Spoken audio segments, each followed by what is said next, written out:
ये छोटी सी कहानी दो आश्रमों की है जो एक दूसरे के बिल्कुल आमने सामने थे। दोनों में एक एक गुरुजी रहते थे और दोनों ही गुरुजी के पास एक एक शिष्य था। दोनों गुरुजी में कभी कभार शास्त्रार्थ हो जाता था। एक बार तो दोनों में इतना कंपटीशन बढ़ गया कि दोनों ने एक दूसरे से बातचीत करना ही छोड़ दिया और दोनों ने अपने अपने शिष्यों को भी मना कर दिया कि खबरदार उससे बात नहीं करोगे। जो शिष्य था वो तो ये सोचता था कि सामने वाला जो शिष्य है गुरुजी का उससे बात होती रहती तो अच्छा लगता है, हम उम्र का है तो मन भी लगा रहता है। लेकिन गुरुजी का आदेश था, गुरुजी सामने रहते तो कैसे बात करे। एक दिन की बात है कि एक शिष्य जो था वो आश्रम के लिए सब्जी लेने जा रहा था, तो उसने देखा कि दूसरे आश्रम का भी जो शिष्य था वो भी कहीं जा रहा था। उसने उसको रोक लिया और पूछा, और भाई कहाँ जा रहे हो? तब उसने जवाब दिया कि मैं तो हवा के साथ बह रहा हूँ, क्योंकि सूखा पत्ता हूँ, परमात्मा जहाँ ले जाता है वहाँ मैं चला जाता हूँ।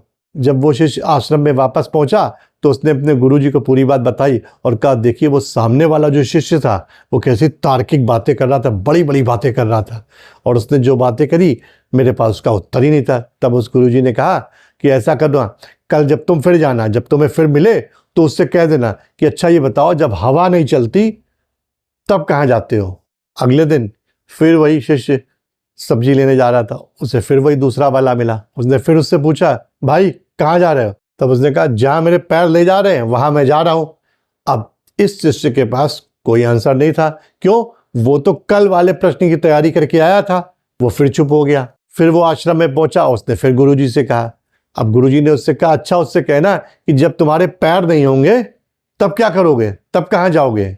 तीसरे दिन फिर वही जा रहा था शिष्य सब्जी लेने, फिर उसको वही शिष्य मिला। उसने फिर पूछा, भाई कहाँ जा रहे हो? अब कि उसने बिल्कुल सीधा सा जवाब दिया, सब्जी लेने जा रहे हैं। अब ये शिष्य तो दूसरे सवाल की तैयारी करके आया था और दूसरे सवाल का उत्तर लेके आया था, तो इस सवाल का उत्तर वो क्या दे? वो फिर खामोश हो गया। बहुत छोटी सी कहानी है, लेकिन ये सिखाती है कि जो लोग पास्ट में उलझे रहते हैं, भूतकाल के हिसाब से वर्तमान को चलाना चाहते हैं, प्रेजेंट को चलाना चाहते हैं ना, वो जीवन में कुछ नहीं कर पाते, क्योंकि लाइफ हर दिन, हर पल, हर सेकंड बदल रही है। अगर आप पुराने जमाने में उलझे रहे, पुराने के हिसाब से चलते रहे, उसके हिसाब से तैयारी करके आए ना, तो आप लाइफ के एग्जाम में फेल हो जाओगे। ये छोटी सी कहानी दो आश्रमों की है जो एक दूसरे के बिल्कुल आमने सामने थे। दोनों में एक एक गुरुजी रहते थे और दोनों ही गुरुजी के पास एक एक शिष्य था। दोनों गुरुजी में कभी कभार शास्त्रार्थ हो जाता था।